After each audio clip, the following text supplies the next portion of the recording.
2057. Earth's resources are completely depleted. A race to claim every ore-bearing rock in the solar system begins.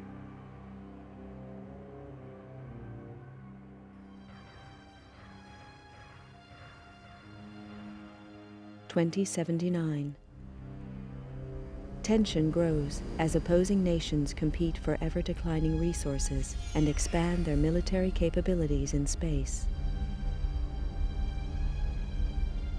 2085. Eurofed Deep Space Survey ship Argo is impounded by SDR-AF coalition forces. 3 ships are destroyed in the ensuing police action. Negotiations fail and war breaks out. 2086. The war escalates and military resources on all sides are rapidly depleted. 2087. The final fleet action takes place at Nereus Harbor, orbiting Neptune. Within days, the battle is finished. Damaged and badly irradiated, the flagship Damocles is the only cruiser to survive the conflict. The war is over. Powerful multinational corporations unite to take control and restore order to the tatters of society. With little remaining military or financial resources, Earth's governments are stripped of their powers and are forced to demilitarize. The construction of capital-class armed spacecraft is outlawed. 2089. The corporations continue the exploitation of space, making vast profits to further strengthen their position.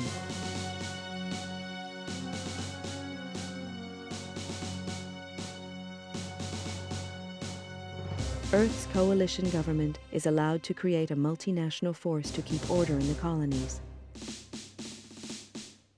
The government police are born.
I never intended to join the G-Police.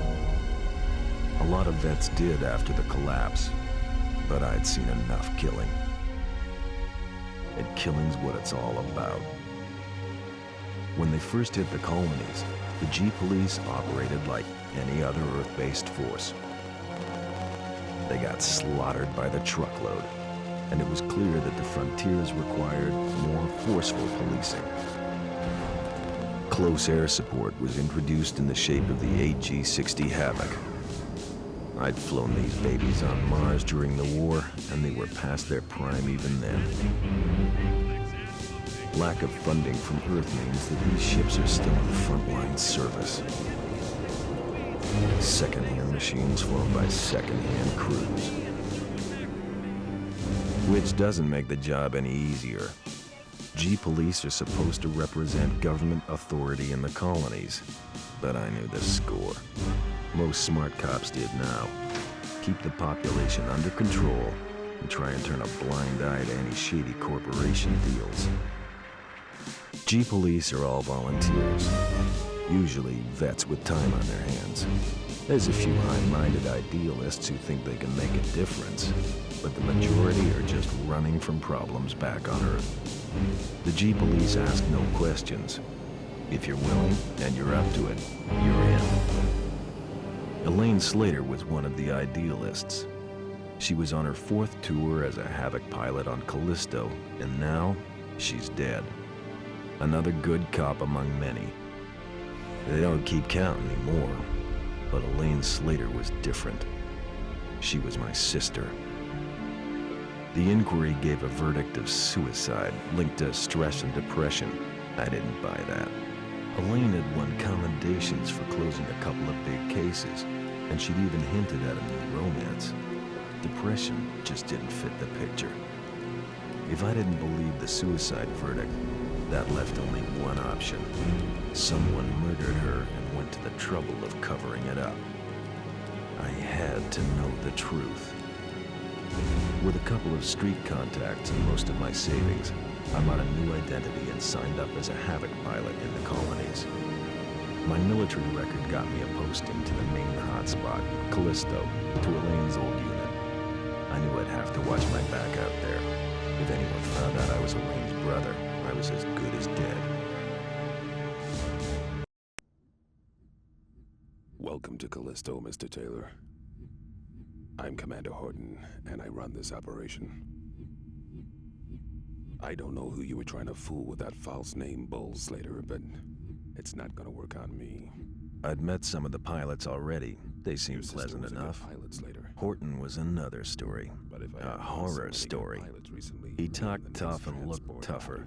That hunk of tin hanging around his brain hadn't slowed him down, though. He'd spotted my phony ID and was not impressed. Arriving on the same flight as the internal affairs investigator hadn't earned me any brownie points either. It was plain that my new commander didn't trust me. Yeah, that was okay. I wasn't too sure about him either. As I listened to Horton, I noticed the medals he wore. A vet from the Neris action. No wonder he looked half dead. Well, then it clicked. He was the Horton, the last great fleet captain. What the hell was he doing in this backwater? I don't trust you, Slater, and I'm gonna be watching you like a hawk. Your first briefing is tomorrow at 0500 hours in the main briefing room.